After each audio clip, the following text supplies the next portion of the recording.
me get this going. Okay, and I will share my screen.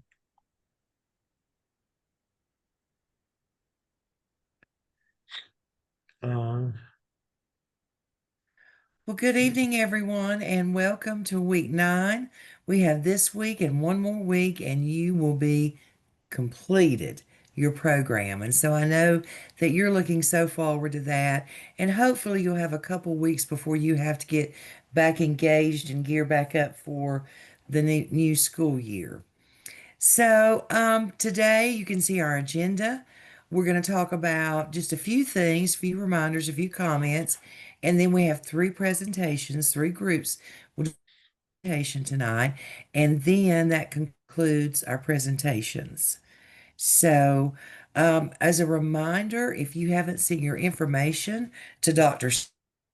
Please be sure you do that because we're going to have a little ceremony or a little program for you during our last class session. So, with that added, Dr. Stedman, do you have anything to say before we get started into the agenda? no, I just want to say, Dr. Evans, I looked, other than the one student that I can't see, all of yours was cleared today. That Good. last one was a 4 that I looked at. Um, Great. so all of, uh, you know, um, we're clear with all the SIOP work. Um, great job. Um, the assignment aid, uh, I would say overall, Dr. Revis, that they did a great job. There were a few that I felt like that with the 9 prompts that you did not go deep enough. You should have been much more reflective, and you should have been responded better. And Dr. Revis and I talked. Um, just remember this as a practice in administration. Um, I know you're tired. It's been a hard summer, and we've pushed hard. But no matter what you do, just remember always, and I used this example earlier, plow to the end of the row, as old farmer term, plow to the end of the row, and always strive to do your very best, no matter how hard it is. Remember, as the leader of the school, that you are always setting an example. Make sure that you are setting the right example. And when you lead by example, that means that you do what you expect everybody else to do. Okay. Yeah, Um, I will well, agree with assignment 8. A lot of the responses to the text responses, I felt were too brief, and so I shared that with you in my feedback. mhm. But what I really enjoyed reading was your reflection on your strength-based finders Me too. assessment. And it was just, I think all of you have found that useful and meaningful. And I think that that's probably one of those pieces of paper that I would suggest you hold on to and reflect back on as you begin your journey in school leadership. And with all the assignments, Dr. Revis, I hope students that you realize the purpose behind all of them this semester. Everything that you've done basically has served as a self-reflection, an opportunity for you to look at where you are, and it gives you an idea of, okay, this is where I am. And these are areas that I know that I can count on. These are areas that I probably need to be more conscious of and work on. And we should always be, it goes back to, know thyself. Know thyself. You have to know yourself to be able to adapt to the changes that you need to make. Um, just a reminder, your last, or Dr. Revis, assignment 9. Is there any way we could pull up that assignment 9, your case study? I I would have to go back in there and get it, Okay. Okay, that's but okay. Um, somebody that's fast, pull up assignment 9 and share your screen. I'll stop sharing. Go, well, and then a reminder, next week, Dr. Lamb will join us next week, and he's going to give you some really great interview pointers. He has been professionally trained in some areas, and you give Dr. Lamb 30 minutes, and that's his time to shine, and he's going to really show you some good things. And just another reminder, task string reminders, everything by the 21st must be cleared with your clinical coaches. Everything. So make sure you've got that. And then, I've got my screen up. I can okay, share it. got you. Well, let me stop sharing then. Okay.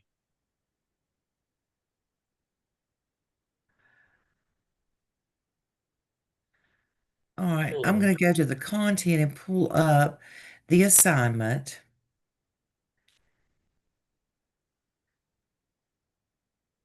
It's your last case study. So remember, when we do case studies, we do expect you to be very thorough in your work and for you to make references to school law, anything you learned in 603. This particular case study is about IDEA, and you will read through that. I'm not going to do that. But down here, it says, read the case study and write a one paragraph response for each of those questions. So you're going to have question one and write your response. Must include lessons learned in 603 to be relative to your local school board policy and state law. Must be prepared to share openly in class. So I would expect, when I read this, we would expect at least one paragraph per question. Just put question one, your answer, question two, and your answer, and so on and so forth. And make sure you are using references to school law or federal IDEA laws. Okay. And you know that very well, being just out of 603. Any questions on the case study? Dr. Now, Revis, any questions about anything left for you to do? Any questions about anything?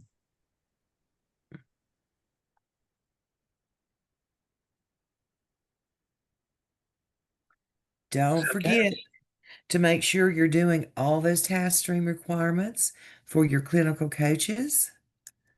And that particularly the one that takes the most is your competency folio. So be sure you are not waiting and holding out on that.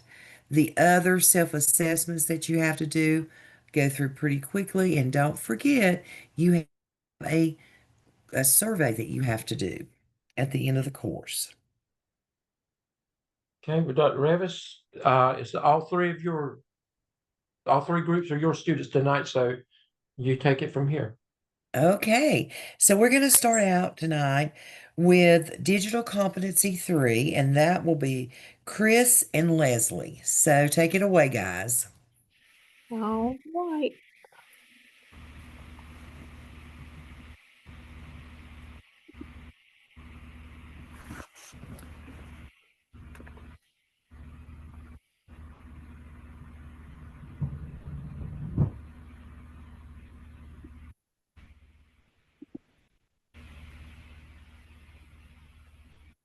Can everybody see my screen okay?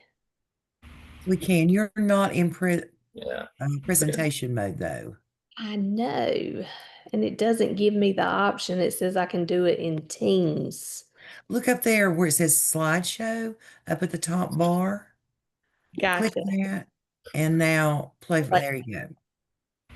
Okay, we good? We're good. Okay, I'm such a Google person. Microsoft has been a huge learning curve. So I'll let Christopher take it away, Yeah. introduce us. So Shio Nagata, hello everyone. That's a little Cherokee for you guys tonight. So today Leslie and I are going to be presenting and talking about the digital learning competency number 3 on human capacity and culture. And again, my name is Christopher Davis, and my partner tonight is Leslie Pope.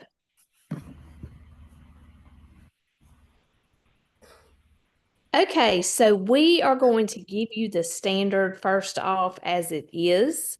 And then Christopher is going to give it to you kind of in layman's terms. So we are human capacity and culture. And human capacity is one of those terms that as a teacher, you don't really think about once you get into administration and at the district level. That's when it really hits you that human capacity, that is your staff. Those are your people. And of course, the culture in which you are continuously seeking improvement among the staff and the students. And oftentimes in IndyStar, that is one of the goals is to work on that culture and that environment. So basically what you're doing with digital competency number 3 is you're allocating the time, the resources, and access to support digital learning efforts. And you maximize your capabilities of the school staff and ensure that you have ongoing professional growth, not only for yourself, but for your staff. You want to provide those environments that are equipped for digital learning. And that really helps, in my opinion, to meet the diverse needs of all the learners because you can really do a lot with differentiation and personalized learning when you bring in digital learning efforts. And building technology, pedagogy, and content knowledge, and create channels for the recruitment of talented new hires. Now, that is interesting because I interviewed in 6 different districts for an AP position, and I've interviewed several more times because I've had different roles in education, and never have I been asked the question for me to tell them what I know about technology and how I can use technology in my role. So that was interesting for me.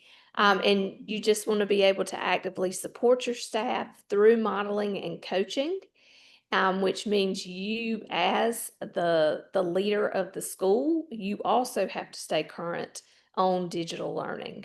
For me, that is a little easier because I was a district instructional technology facilitator. So that is definitely my jam, but I know it's not everybody's. And I know a lot of staff often say that digital learning is not something that they have time to impose in their classrooms.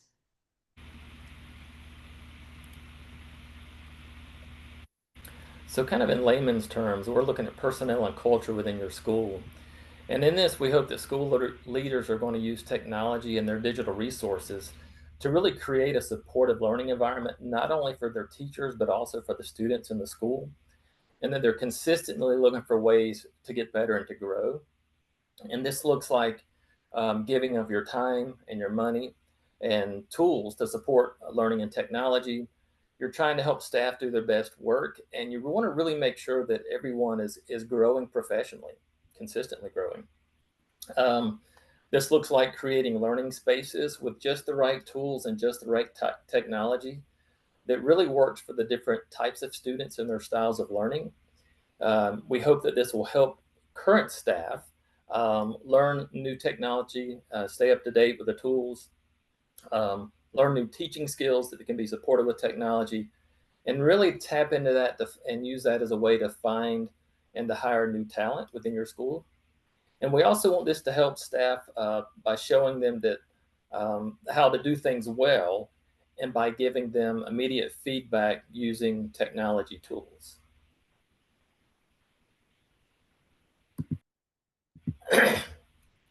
And so what does this look like? So I'm kind of unique. I teach at Cherokee Middle School, which is one of 3 schools located on the Qualla boundary, which is also the Cherokee Indian Reservation in Cherokee, North Carolina. About 92 to 93% of our population is Native American. Of course, the majority of that is going to be Eastern Band of the Cherokee Indian, but we also have about 10 other tribal entities represented in our student body. So what does this look like at Cherokee Middle School?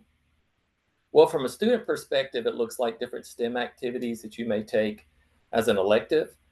This could be robotics, such as our Lego EV3 robotics course. It could be programming and coding with Spheros and also with drones.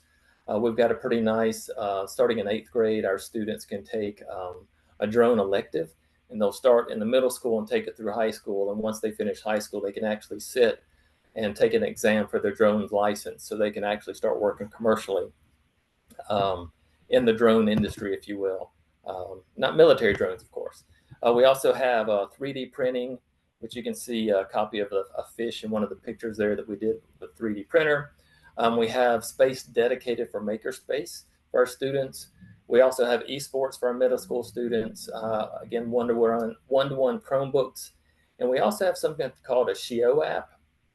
And the Shio app is an online learning tool that students and staff can use for language acquisition for Cherokee. Now, from a staff perspective, what does this look like? Well, it looks like, staff using iPads and laptops, of course. Each room has a Promethean board. Each staff member in K-12 has actually received artificial intelligence training and how that can be used in educational building. It looks like Google certified education training, professional development Canva, professional development and blended learning, which touches into technology, and also a cohort of teachers that are working with PBL training.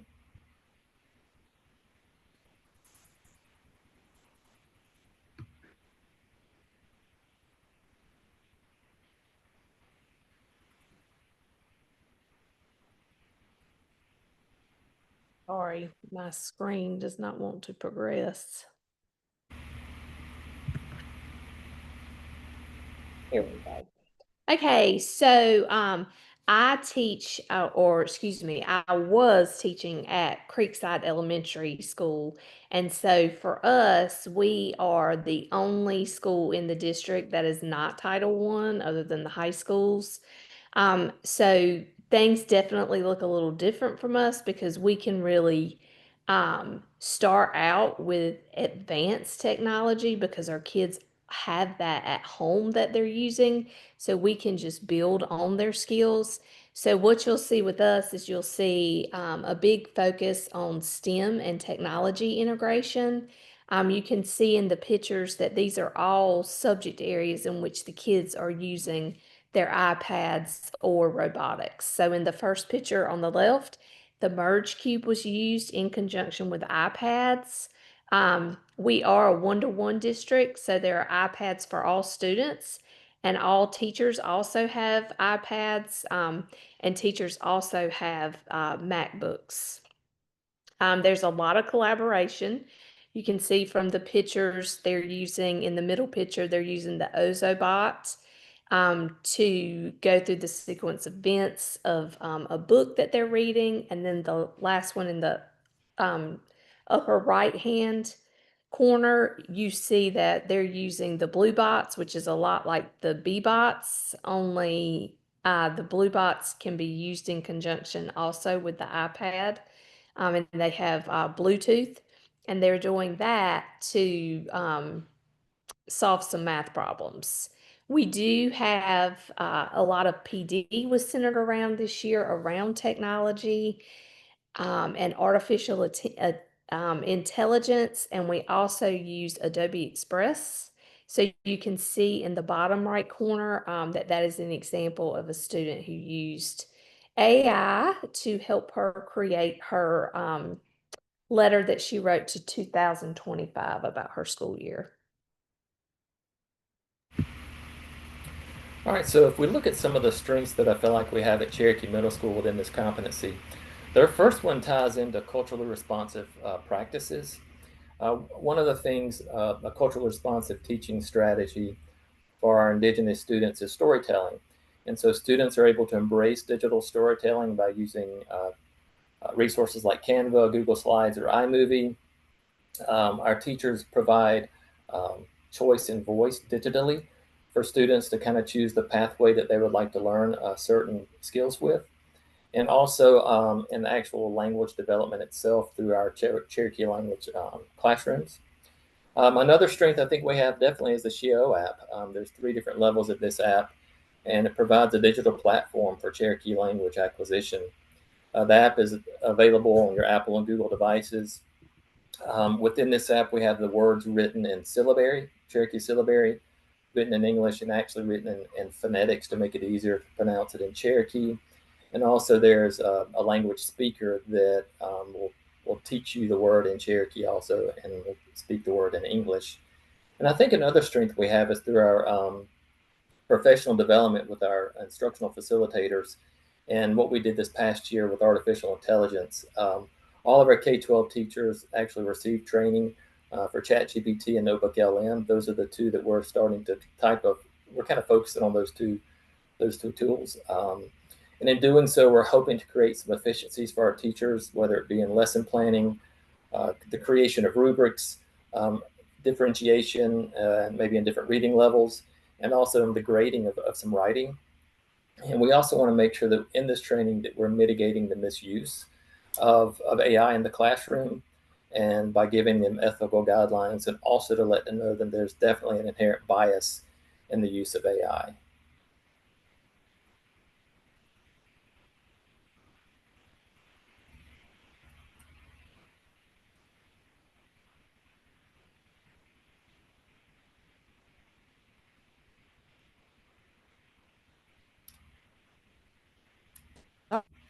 Sorry, you guys, I just cut completely off.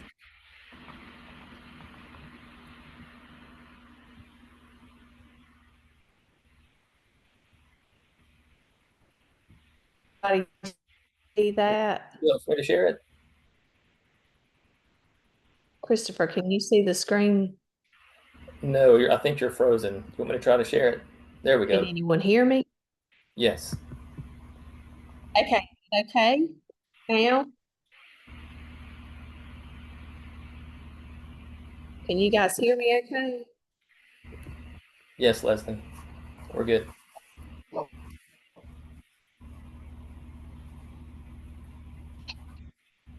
Gosh.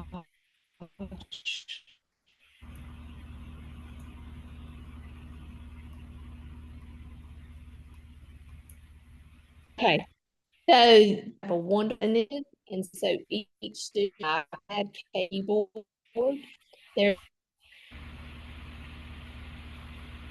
fingertips, Leslie, I can't hear you and clearly. You're breaking up. because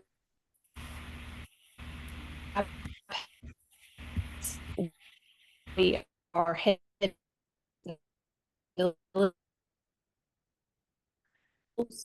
Leslie, we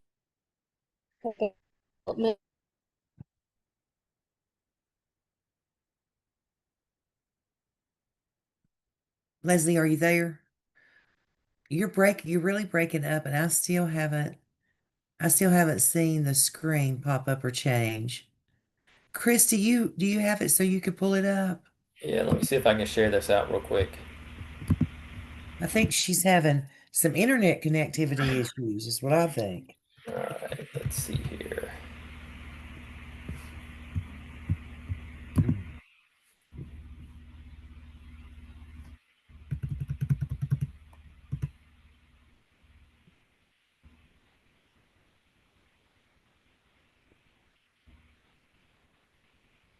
Can you guys hear me now?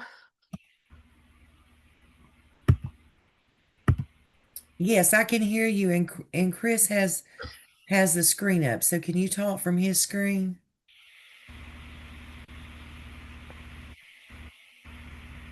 Can you guys hear me now? Yes. Okay, I'm sorry, you guys. But we had professional development with a focus on technology and math. So we had 4 planned PDs based on teacher choice. We had a Magic School AI trainer, that was me, which helped to facilitate a training on how to use it to build digital activities.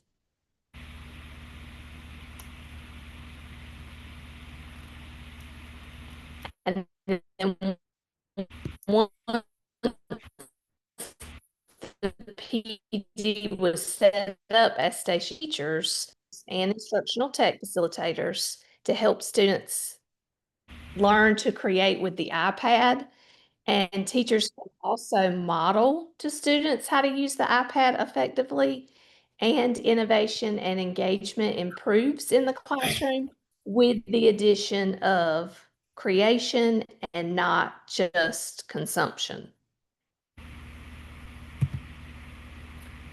All right, so at Cherokee, when we look at some opportunities for improvement, I think one of the big things we have is STEM and the relevancy that we have with our student population. Probably in the middle school, there's a 5 to 7% of our students are actually interested in STEM. So there's a low interest in STEM. I feel like that when our students look at career fields related to STEM, that there's an underrepresentation of Indigenous people in these fields. And there's actually a very low community engagement in these types of opportunities or in this area. Many times the STEM curriculum often ignores or really invalidates Indigenous sciences that have been around for thousands of years. And it kind of creates this disconnect from place-based knowledge for our students at Cherokee. Another opportunity that I think we have is in our digital two-way feedback, if you will. So instructional facilitators, administrators, and some lead teachers perform snapshot observations. And these are 15 to 20 minute little pop-in observations for our teachers. And by doing such a brief little snapshot, we have a limited view of the digital integration that they have in the classroom, really just depending on when we come in their classroom. And because of that, we may have a lack of understanding of their instructional planning. What was going through their mind as they were laying out their lesson plan to use this technology to support student learning. And then once the snapshot is electronically communicated to our teachers, I think we have a lack of follow through, not only from administrators, from teachers as well, to kind of come back together to make sure that there's a really good understanding and agreement on things that are being discussed. I think an opportunity we also have is we're blessed. It's a blessing and a curse, but also the one-to-one devices that we have. I think we tend to have an over-reliance on technology. And in doing so, I've been in many classrooms where I've witnessed many off-task behaviors with technology. It really reduces the amount of social interaction and student discourse that students have with each other. And really from a financial concern, I've witnessed firsthand just a lack of care of the technology that we have and the accountability of the technology that we have. Okay, so Creekside's three major opportunities for improvement is that due to the loss of ESSER funds, our district spent a lot of money on human capacity and they couldn't keep it up. So they eliminated our district ITFs and we do not have ITFs in the school.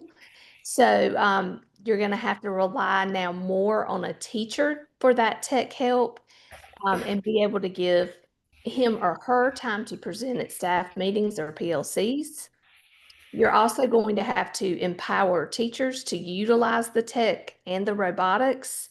And our school library media coordinators, they have become trained to use all the robotics that our district offers. But they're going to have to be able to find that time too to come to PLCs or have lunch and learns. We do have innovative learning kits that our teachers can check out from the district. As far as our school goes, we need more teachers to utilize those because they are available to check out for increments of 3 weeks and they are delivered to the school. But that is going to be an issue without the lack of the DITFs because now there's just one director who is in charge of doing this for 26 schools. We do have a lead teacher who's been trained to use the kits, but she's not trained the staff. So we know we need to get her scheduled to be able to do that. And due to the loss of ESSER funds, there's really no sustainability with any of these tech initiatives. So there's no money to update projectors or interactive touch boards. So what we have to do as a school is use fundraising money to start purchasing the touch boards. And we're going to have to start with one grade level per year, take it to sit, obviously, get that approved. But the fundraising that we make annually is $30K. We're very different. So it is affordable for us, but not affordable for many other schools. And also now, if projector bulbs fail, you have to be ready to have backup mobile projectors, and we do not have those either. And everybody knows those bulbs can be pricey. And we also have to get approval from our district technology to determine what models can be purchased. Okay, as if I were to score Cherokee Middle School on within this digital competency 3 of allocating time, resources, and providing learner-centered environments. Again, I'm going to teach you a little Cherokee tonight. Shogo, Tali, Zoli, Nugi, Hishki. That's how you count to 5 in Cherokee. So Nugi out of Hishki, 4 out of 5 is where I think Cherokee would land. And some of the evidence of this is some of the podcasts we've done with our teachers to promote what they're doing and how teachers are learning in our school. Some of the AI training for teachers as well that's been provided by our instructional facilitators. We offer some different professional development learning options for our teachers, whether it's online learning or in person, whatever best meets their needs. And also some 3D designing and printing from our students as well as a piece of evidence. And through the lens of building technology and pedagogy and content knowledge, and also actively supporting staff. Again, a Nugi out of Hishki, 4 out of 5. And I think some evidence that we have of this is going to be, we provided a reading training for our TAs and support staff so they could truly understand how students learn how to read. We also were able to attend the NCTI's 2025 conference in Raleigh, where there was a focus on the use of AI in education, and also by supporting our teachers through an end of year professional development survey to make sure that we are providing them what they say that they need. Okay, so overall, I give our school a rating of a 3.5. We definitely do allocate time, resources, and access to support digital learning. You can see that in September, we had PD on magicschool.ai. In October, it was teacher choice. In January 2025, to grow myself as a leader and a learner, I presented at the NC Ed Symposium through DPI. And I also, at our Craven District Summit, I presented about robotics and differentiation.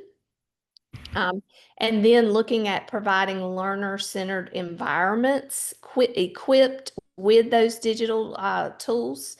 We have Lego Spike Kits, and I use that with our AIG students. We also did Hour of Code, which is every December, and anyone and everyone across the country can be a part of that. And I had a student who wanted to do Python coding, which our district doesn't have Python coding until high school, but he completed that. So I was very impressed with him. And then you see the bottom, that's a screenshot of a presentation that we did where we showed how to use magicschool.ai to make choice boards, which promotes personalized learning, and then also using those B-bots to review a math concept because the district was able to provide every elementary school with a set of those.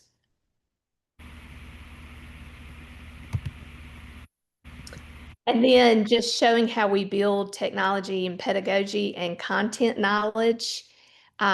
This is a screenshot of the different types of presentations or slideshows that were used in classroom by teachers based on the PD that we had. So we definitely, as administrators, were inspecting what we expected. And again, we let some of the teachers start leading PD about magicschool.ai because we know that oftentimes they listen to one another better than they listen to us. And then I provided a coaching menu, not only for myself, but for the teachers of different ways that they can be coached. And then just actively supporting staff. Reflection is huge, and just giving them time to reflect on what they learned and how will they use it to improve digital learning in the future. Well, that concludes our presentation. Do you guys have any questions for us this evening? Very well done, guys. Christopher, it was just very interesting to me to hear about the reservation and all the um, technology that you have, the resources that you have, and the resources you don't have. Mhm. It was just very interesting. Thank you for sharing. Thank you, Leslie, as well. Any questions? Then let's move on to Digital Competency 4, and we have Kashawn and Taya. Ladies, take it away.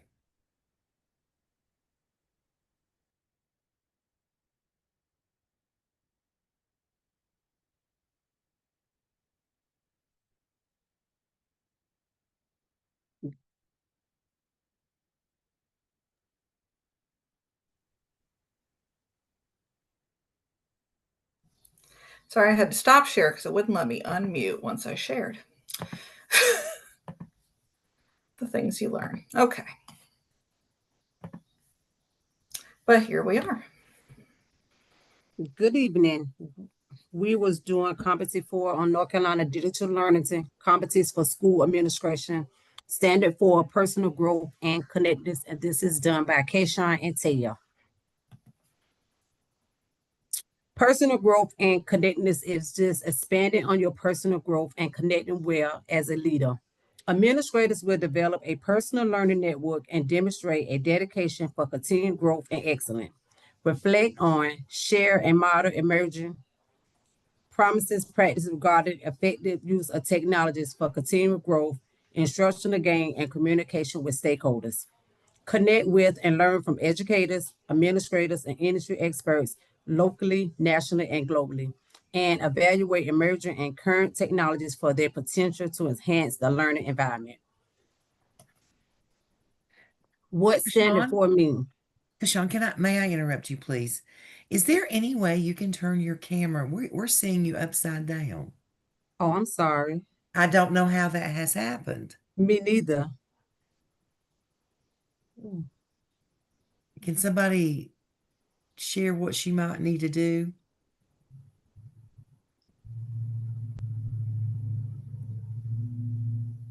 That's okay. Keep going and we'll be fine.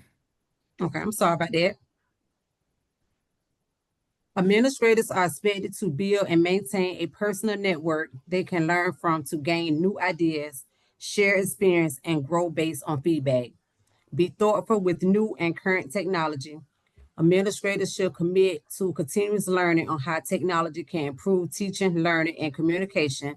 They should stay informed, try out new resources, and reflect on what works and model what it looks like to grow professionally and use technology wisely. And I'm going to go first with my school, and I teach at Haynes Inman Education Center, which is in Guilford County. And we are a public separate school that serves students ages 3 through 22 who have significant disabilities. And at Haynes Inman, the way I see this work is including a lot of technology that hasn't been talked about in other schools. And so it was interesting for me going through this and pulling out some of the things that we have. But things that I do see is that we are encouraging the use of assistive and adaptive technology because of a lot of what we're doing is using adaptive things for our students. We have been able to purchase needed materials out of Title I funds in the last few years. Those are now frozen like they are for anybody who is Title I. We are blessed with donations at our school as well that we will be able to continue to purchase needed items for technology because of donations. We do hold yearly professional development to support adapted curriculum teachers throughout the county, and that's something that we host yearly and bring in teachers from all over to come in, and we cover technology and what is best practice. We also send our teachers and therapists to conferences. We demonstrate ideas in our professional development. We have groups that post their ideas onto Facebook. Our speech therapists and OTs that are a part of our assistive technology team are really the best example of this, that they have set days of the week that they are putting things out with ideas that are shared then for anybody in the county, staff, or parent to see and access. Next year, we have a planned PD on the use of AI to help with paperwork. We have an ongoing partnership with UNC Chapel Hill's Literacy Institute, and we are a frequent site that is toured by other schools. And we have professionals from a wide variety of areas that come through and see how we are implementing technology and doing instruction in our school. So we are not all going to be doing things the same. We're very unique in how we set things up. And part of technology includes the equipment students are using, both for mobility and positioning and communication, and then access. All of our classrooms have a Promethean board. Each classroom has access to communication systems. And so each student is going to have a personalized communication device, either low tech or high tech, depending on their needs and where they are in their learning. Our classes have switches and power link and computer interfaces that allow us to use our computers and our Promethean boards with a switch. We have lots of low tech that is encouraged. We use PVC pipes and print out pictures and make choices and all of that. We provide teachers with professional development. We have adaptive equipment available. So when we have students coming in, if they don't have equipment, we are going to fit them to equipment. We share good ideas, and it's encouraged that we share good ideas. There's a very active emails within the school that we share information with each other. Our therapy team is all in-house. And one of the things that therapy team has done is created what they call a virtual toolbox. And this is available to the whole county, but it's a toolbox and a website that's available where you can go in and say, hey, my child or my student is having issues with holding a pencil. And then there'll be a whole list of things that are low tech, free, easily accessible that they can do.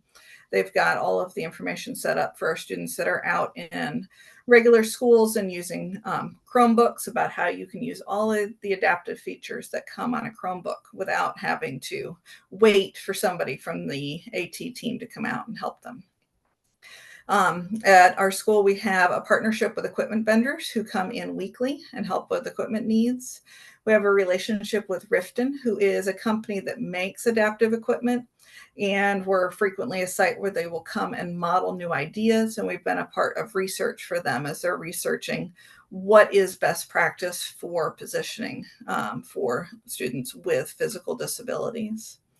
We stay up to date on the most recent research for literacy development. And we have a partnership program with a local high school that will print switches and key guards for us for students when they don't have them.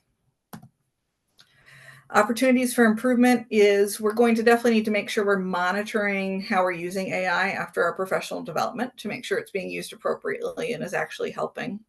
And then, although we have departments that are very active on their communication on websites and on Facebook, one of the things I found when I was doing my evals with the school is really we don't do enough posting on our school site. So a lot of the things that end up linked to Haynes Inman are actually posted by an outside group like the Exceptional Children's Office or the AT team or Jamestown Newspaper, who is our local paper that comes out and loves to go to events and write articles on our school, versus the office staff or anybody uploading things on a regular basis, purposely and consciously. And then the same goes with our communication for teachers to parents. We don't have a unified system. The most consistent system we have is Class Dojo, but not every classroom uses that. And I definitely did find that administration is not always themselves up to date on the current technology. And if we're going back to our standard, we really want them to be doing that.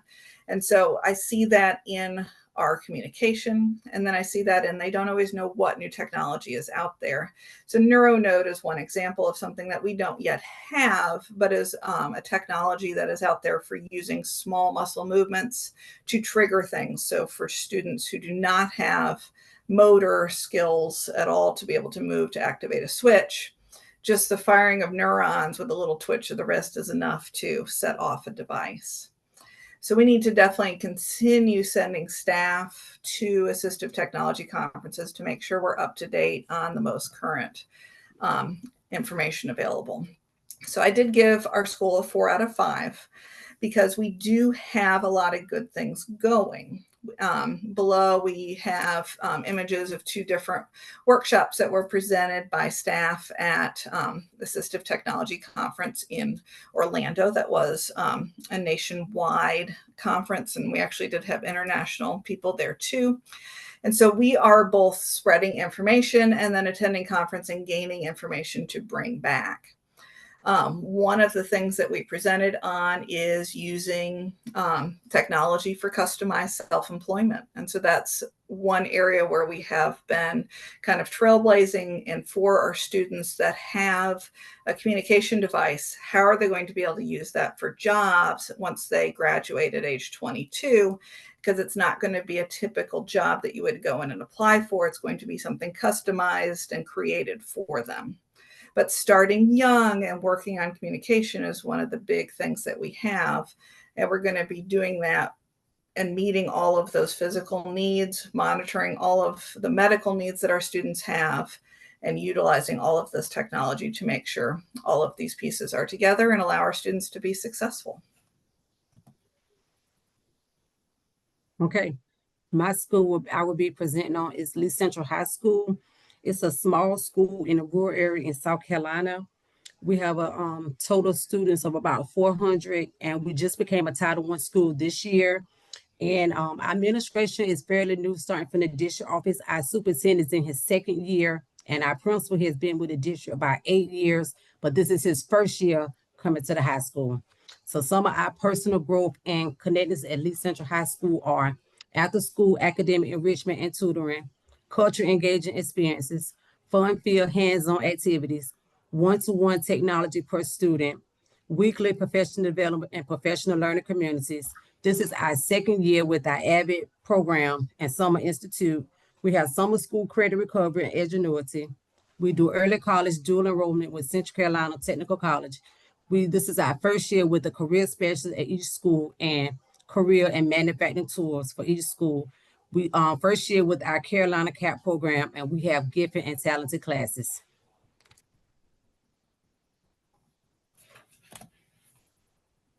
Some of our strengths at Lee Central High School are test scores have improved in math due to having a consultant come in and help teach the teachers and students new strategies.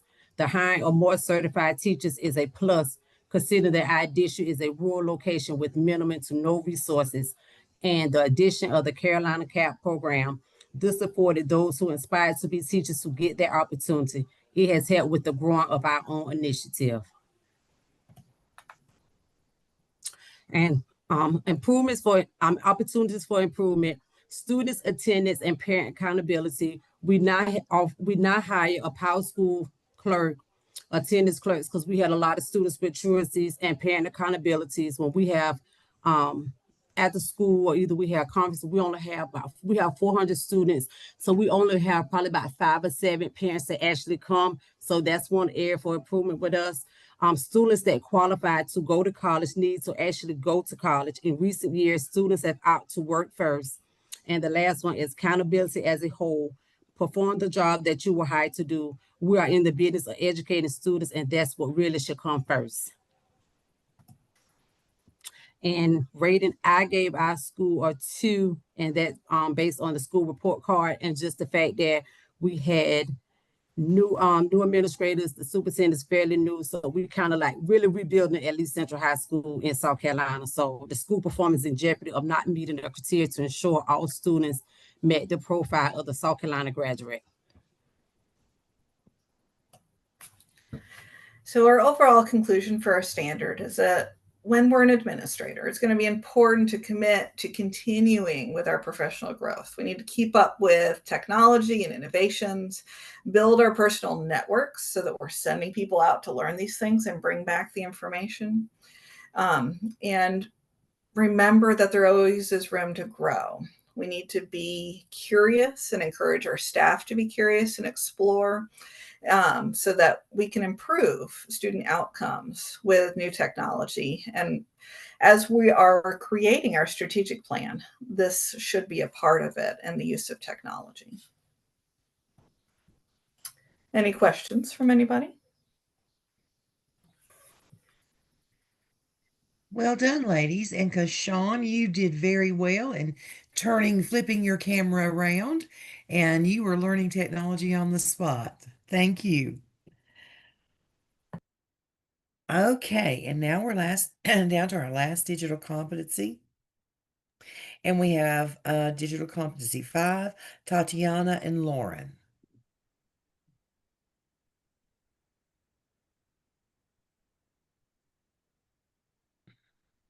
Okay, I am going to be sharing.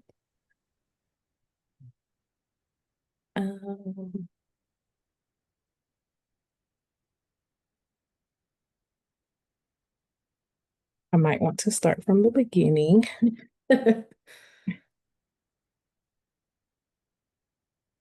Um,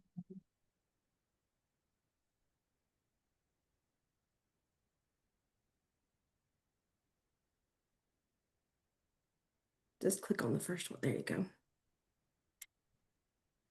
You know, All when right, we use technology, guys, and as a school leader, what I've always been fearful of is I would try to use some technology, and I'm not a technology guru, but you know, you get up in front of a faculty and you want to model that you understand technology, and then you have trouble doing some things that, you know, our presenters have had trouble doing here. But that's just the way it is. I encourage you as school leaders, you don't have to be perfect when you are modeling the use of technology. It's technology, things will happen. So, with that said, That's right. We will persevere, right? All right. So Tatiana and I have Digital Competency 5 of Community tonight.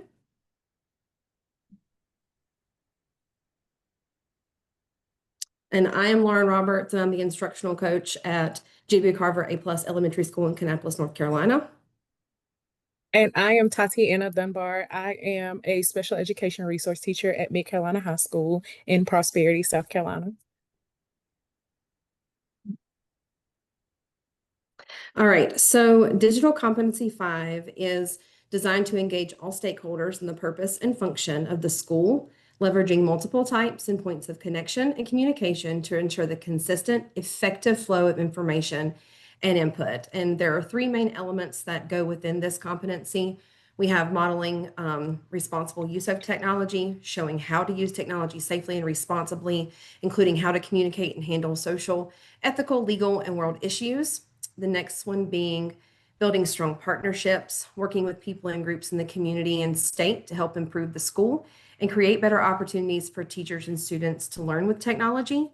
And then finally, using online tools to communicate and collaborate. These online platforms that we use to talk and work with parents, community members, and other partners so everyone can help set and reach learning goal. And essentially, this competency is, how do we utilize the use of technology to leverage the partnerships with our school families and the community? So why is this standard important? Lauren and I discussed this standard, and we just thought that it mainly encompassed how school and home relationships are built and sustained through, digital technology, not just virtually, but even in person. And what is the school doing to maintain that two-way communication? So making sure that, our school is doing everything that they can to communicate with parents, communicate with community local businesses, even just so that we're getting school support for initiatives and we're allowing both the stakeholders to engage and recognize how our community visions align with the school's vision. And I mean, there's a plethora of research also that drastically just supports the idea that effective communication, whether it's digital or not, it definitely impacts positive student achievement. And this standard measures the strength and the effectiveness of relationships that are built digitally between the school and the surrounding community.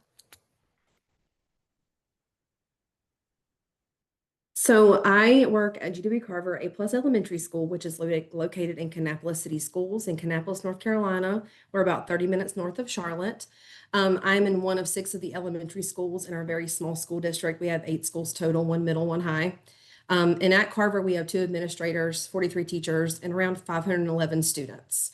We are a K-5 Title I school, and we just finished our 7th year total. We are the newest elementary school as well. And like I said, we are an A+ magnet school. And basically what that means is we teach through an arts lens to enhance North Carolina standards through the arts and to increase a deeper understanding of what we're trying to teach students. So I love our vision and our purpose of how we teach each day. So to ensure effective communication between our school and community, we have the following. We have monthly parent newsletters that go out. We use a SMORE account, and between team representatives from each grade level and the administrators, we work together to create the blurbs and what goes into this SMORE account to make sure that we are communicating important dates, advertising important events that go out to our family.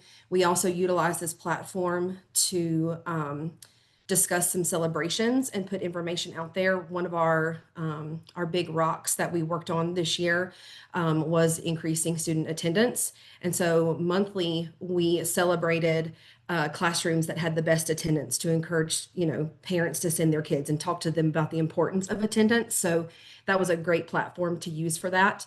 And that newsletter gets put on our class dojo as well as our Facebook account.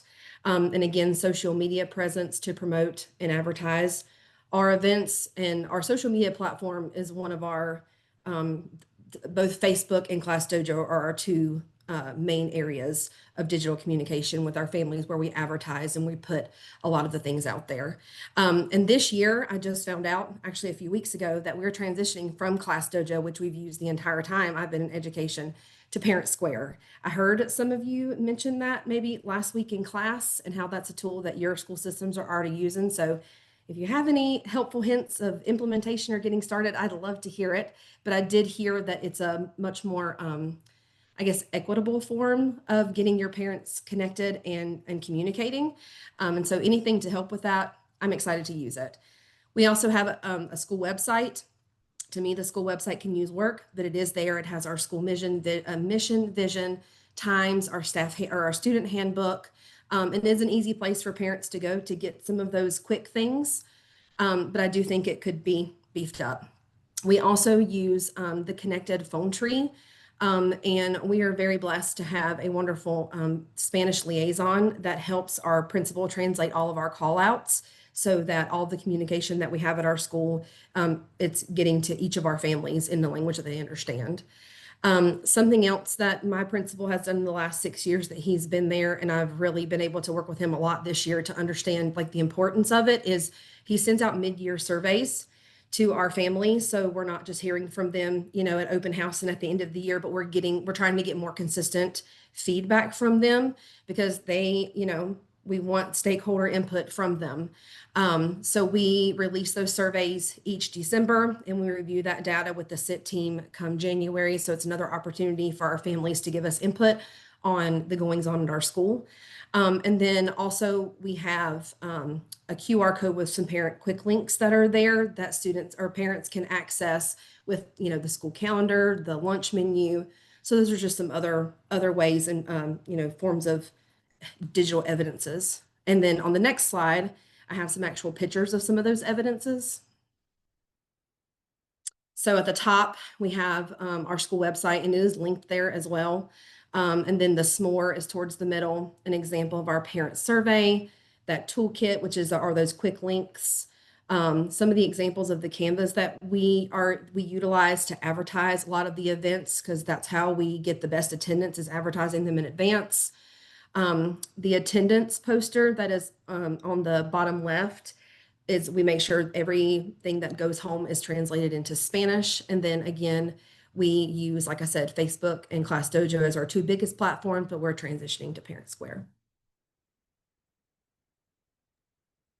So as previously stated, I work at Mid Carolina High School. We are located in Prosperity, South Carolina, and I like to say the big town of Prosperity because we're very small, actually. I think there's about 2,000 to 3,000 actual, that's our actual population in Prosperity. So we're a very small town, located in the school district of Newberry County. We're one of two high schools. We also have a community school, but they're K-12. We have 3 administrators, 2 assistant principals, and 1 principal. He has been there since this is his 14th year, actually. And our administration assistant principal of instruction has been there for 10 years, and she actually taught there before she moved into her AP position. And our assistant principal of facilities and discipline, he came from our neighboring high school.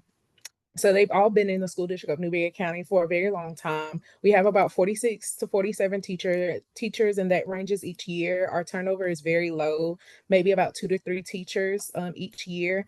And currently enrolled, there are 688 students and counting, because we are doing registration at this time. We serve students from 9th grade through 12th grade, and each of the students have their own Chromebook, their one-on-one technology, as well as teachers. To ensure effective communication between school and community at Mid Carolina High, we have our daily announcements YouTube channel, and it's linked here. I'm not going to go into it, but it has videos that are actually created by our course teacher, or she's also our journalism teacher. That's how small we are. And the students help create this morning news announcement show.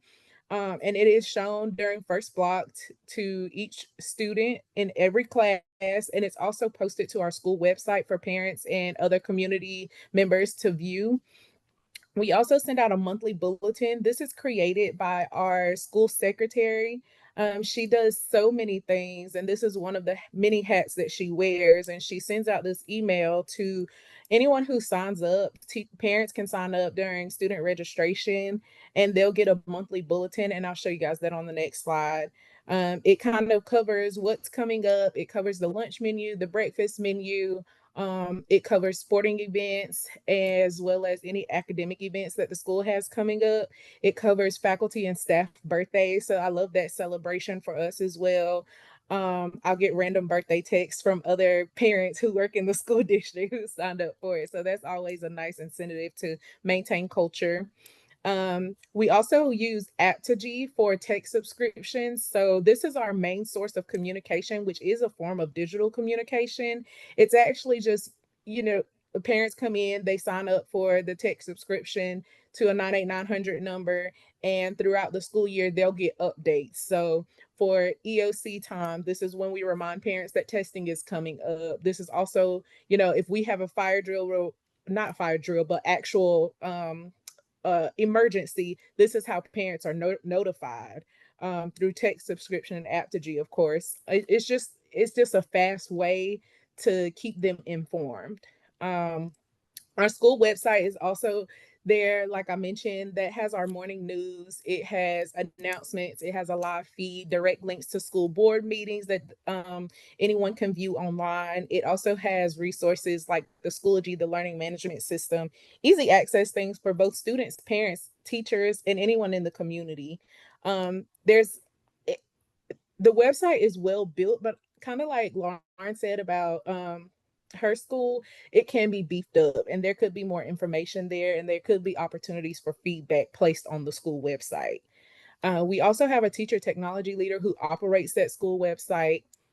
Students use Schoology, and this is our way of communicating with them. This is the teachers and administrators' way of communicating with our students. So when it comes time for those student surveys to go out, they're notified through Schoology, and we receive input from them through that system, Schoology and Power School, of course. We also have social media Facebook is used for many announcements that are posted to the morning news. And this is a way for us to reach more community members, more families than those who haven't subscribed to App to G, or those who don't take the time to log on to the morning news. And as a parent, I can say I probably wouldn't take the time to log on the morning news either. But so Facebook is just a quick way to get those messages out. We also use Facebook to advertise events where parents can come in and interact with the students, with their projects. So we have an art show that's advertised. We have annual awards day. This is where we advertise open house. It's also a place where we advertise two of our major events, which is holiday market. And that's one of our main events that invites the community in. We ask that local businesses will come in. They'll purchase a booth for about $35, and they can purchase two if they would like, and they can sell to anyone who comes in. It's really neat because we do it in our gym, and anyone can attend. And also what we're doing this year is new. We're doing a community yard sale, so that's going to be held in September. So that's exciting. I'm excited to work with that and see how we can get more community members involved, with our students. And you'll see students working those booths as well to, this is the opportunity for them to fundraise for various clubs that we have, like the band, Beta Club. You'll see student council there as well. We also use X, which used to be Twitter. Mainly our athletics department will use them to periodically update throughout. Like, we have a good baseball team, so they make the playoffs, and throughout the game they'll tweet updates and scores and home runs and things like that. So, and also for Instagram, that is more so for our clubs. So like the student council group will use the Instagram to advertise spirit weeks and things like that.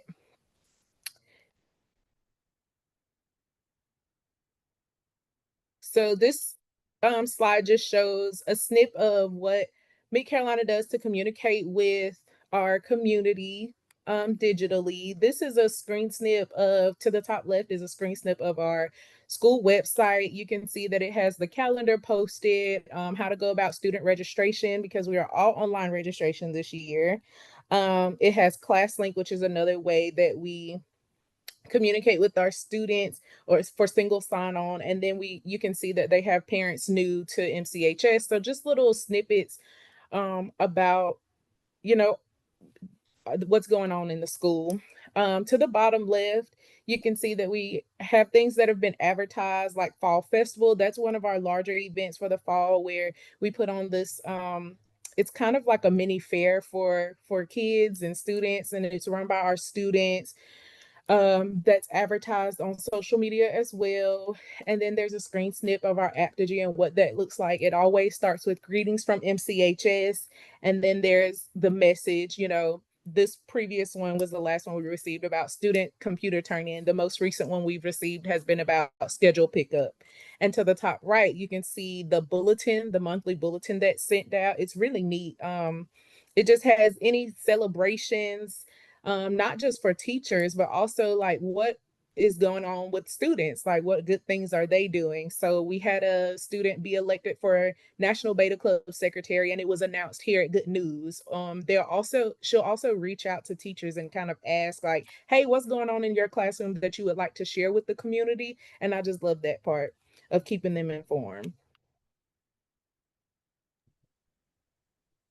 All right, so back to Carver. So here are just some of our strengths and opportunities that once I kind of comb through this competency, identifying what are our strengths versus what are our areas of improvement. So some of our strengths include strong way communication with our families through our various platforms of, our connected callouts, our Facebook platform, and Class Dojo.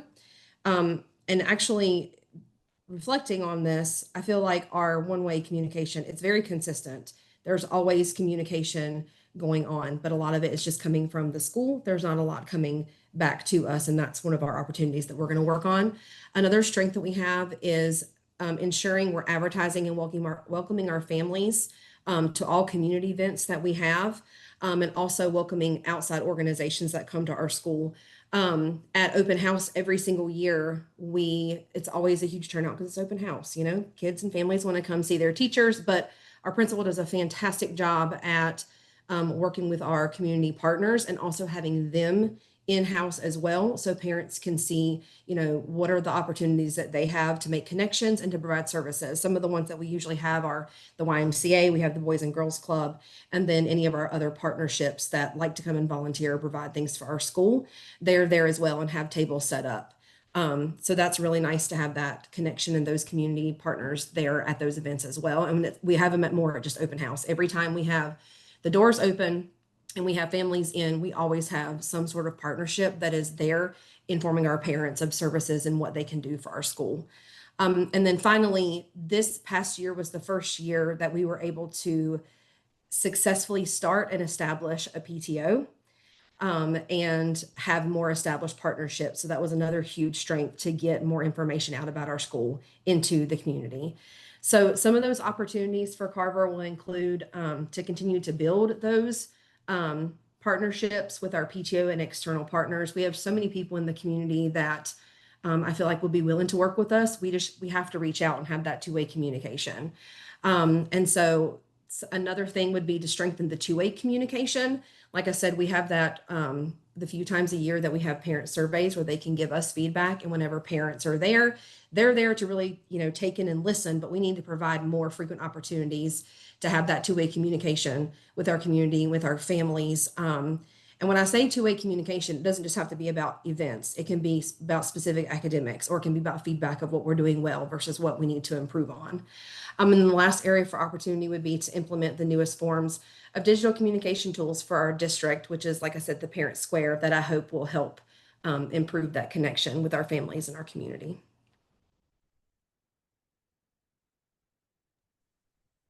For MCHS, I thought our areas of strengths were having a school improvement council in place. We do host several community events.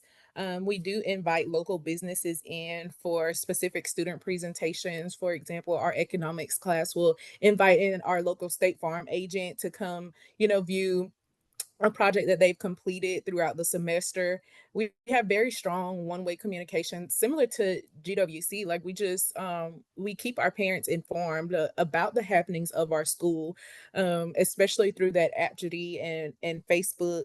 They're very informed and they know what's going on. But I feel like the opportunities for growth is very much in feedback and input, which is what I have highlighted here. That, you know, we need to have more family engagement nights where they can come in and have Q&A sessions, or they can tune in virtually through a Teams meeting. We also need to be more, I guess, more intentional about inviting our parents to be involved in the school improvement council. So in my opinion, it's very selective with the parents that we, you know, are already proactive in their students' lives. But I feel like we need to expand that outreach, because a lot of people just don't know. We're a very small town, but, you know, I feel like you can't participate in what you aren't aware of. And I think that we need to be more intentional about, you know, the time, the dates, and the meeting place of those meetings, and when the decision making is taking place. We need to bridge the gap between school and home dialogue. So right now it's a monologue. MCHS does great with keeping parents informed, but I feel like we struggle in the area of hearing our parents' concerns. And I think it would be great if we could send out a mid-year survey. I think it would be great to have an anonymous box in our front office, or I've also seen the example of having an anonymous input form on Google form that you can just post to a principal's website and say, it's like a principal's corner. Like, you know, if you have a concern or a question, you can just drop a comment in that Google form and it goes straight to the principal and he could view it and address it, you know, at a later time. I just think that that's an opportunity for growth at MCHS.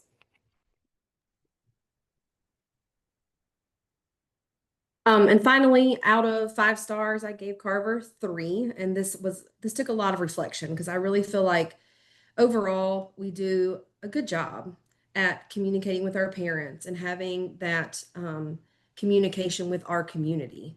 And it gets stronger every single year. Like I said, I don't know if I mentioned this, but our current administration has been with us for 6 years. And so that connection between our administration and our teachers in the school, because we have very little turnover these past couple years, has grown and grown and grown. And so I know we started like 6 years ago and how far we've come, but I still feel like with the, the vast amount of technology that's out there, we could do a better job at connecting with our community through so many other things. So just a few things that I mentioned were, again, strengthening that two-way communication to make it as, sustainable and equitable with our families and communities, and improving that specific communication with the two-way communication that talks about, academics or attendance or the celebrations or the opportunities to volunteer and support or provide feedback, and then to also continue and to build our PTO and external partnerships to give feedback so that we're listening and getting input from all stakeholders.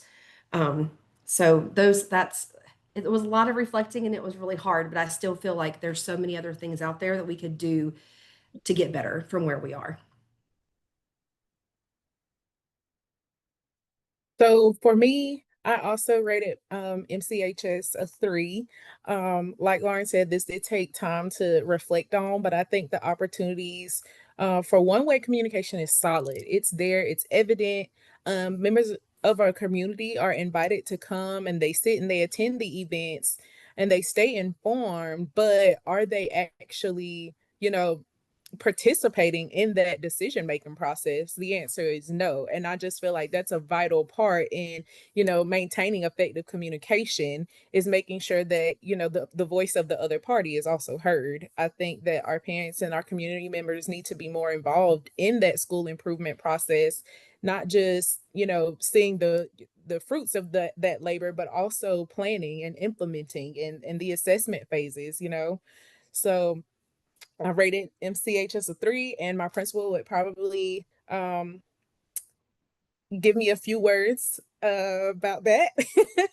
But I always tell him, we always joke, and we have a very open relationship with our principal, that he just needs to sit down and listen sometimes to other people. So, and I think, that's not just him personally, but professionally, that's just an area of growth, and providing those opportunities would take us so much further. And I think that it would make our parents feel very heard not just as a school, but as a district. I think that's an area that we can improve on.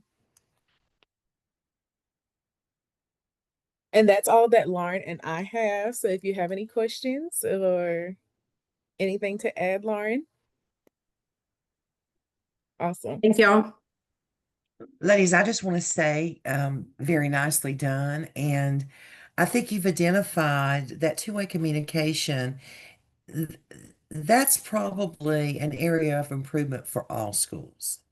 Um, but you certainly, it certainly is difficult to get that two-way communication. Some people don't want two-way communication.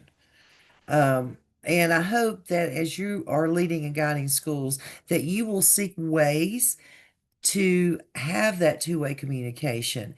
Again, I think that's a battle we always fight. It seems like that the parents who maybe are most vocal are when they're unhappy about something, but we can't let that stop us from having opportunities for all parents to communicate. So nice job, ladies. Dr. Stedman?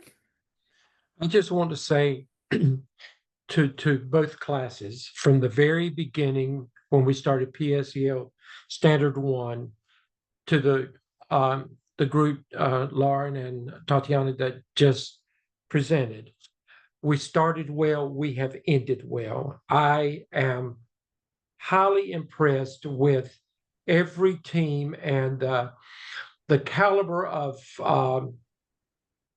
the work that you put into this. And I really appreciate Dr. Revis, several of your teams today. I really liked Lauren and Tatiana, how you ended this with the thought process into even giving your grade, and you had good support behind it. And that's what I mean, you get it. All of you, you get it. You got the purpose of this. And as you are moving into administration, just remember, it won't be just what each of these teams presented today. It'll be the whole shebang. I mean, it'll be everything, all of it. But I really believe, Dr. Revis, that they are equipped. You have a good foundation based on the work that you've done this summer. You have a good foundation, and every one of you should know where to go. Now, I would advise all of you, you have access to these presentations. Go back to week by week. I would get me a flash drive and I would download this information on a flash drive, because as a principal, these are good resources to go back to when you're on your own and you can't remember something. You can go back and you can say, well, I didn't present this, but so and so present, and you can get some good nuggets of help in the work that you're doing. But again, all of you, great job. I'm so proud of every one of you. I agree, Dr. Stedman. It's very obvious that you guys spent time preparing for your presentations and put a lot of thought into it, and didn't just put words out there, text on the screen. You did figures and pictures and those kinds of things to help make it more entertaining for us listening to it. It's a lot when you think about all those standards. It is a lot of responsibility. But remember, from your strength-based activities, you don't have to do it all, but you have to surround yourself with competent, capable people Right. who can fill in the gaps and help you collaboratively lead that school. You don't have to do everything. And I will tell you this, that's the one thing as a new principal you have to be careful and not try to do. You cannot do it all. And if you think you can, you will go under. So, Well, your first, Dr. Evans, not even a principal. I go back to Tony's new position, yeah, and he's surrounded with two ladies that he's been working with, for some time, but in a different capacity. So, and I can probably speak for Tony already. Tony would be foolish not to embrace the expertise of those two ladies. exactly. And as you begin your leadership position, guys, it's okay to say, I don't know, or I'm not sure. It's okay. You Right. don't know, I don't know everything. Mm-hmm. Dr. Stedman doesn't know everything. We're old. There's no way you can know everything. And there's no way that you can have experienced all the scenarios you're going to experience in a principalship. Right. I think Tatiana said her principals has been there 15 years. That's a long time for a high school principal to be in one spot. I will tell you that right now. You're very fortunate. Mm-hmm. But, you have to listen to others. You have to know who to trust and build your team, because you cannot meet all of these standards by yourself and do it well. You will burn out Mm-hmm. quickly. So, Dr. Stedman, let's talk a little bit about our town hall meeting that's coming up next Monday. You have a town hall meeting. I think it's at 7 p.m., correct? It is. And Dr. Stone will be sharing some things that will be pertinent to you, because basically, even though you can't graduate March, you will be considered graduates. So there will be some very pertinent information that he will share with you. Plus, it gives you an opportunity to ask those questions that that everybody probably wants to know the answer to. So, please make every effort to be here at 7 o'clock next Tuesday. It probably won't last about 30 minutes at the most, Dr. Revis. I wouldn't think it would last a long, long time unless you have a lot of questions. He and we will stay on there as long as we need to, to help clear up any questions that you might have. Just a clarification, there's a Zoom link on your calendar. It is Monday, the 21st at 7 p.m. Okay. And we'll send you out another reminder too this weekend. Okay. And then you have your last session that we've already talked about, and that will be a great session. You will enjoy that with Dr. Lamb as he shares with you tips and do's and don'ts as you prepare for your interviews. And so I think you will get a lot out of that, and that your last assignment is a reflection about that session. And so I would recommend you take notes while Dr. Lamb is talking. And as soon as the session is over with, I would highly recommend don't even stop until you go ahead and do your reflection and get your last assignment in. Get it over with. Okay.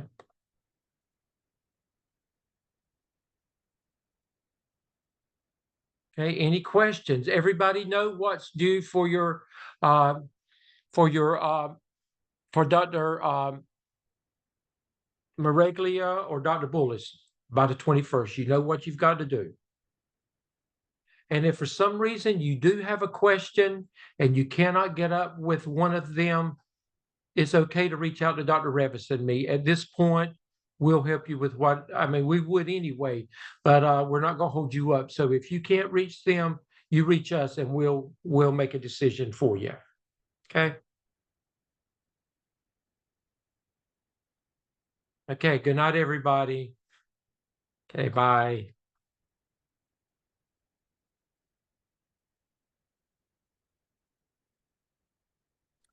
I have a question, but it's not necessarily for the entire class. Is it okay if I go ahead and ask it? Yes.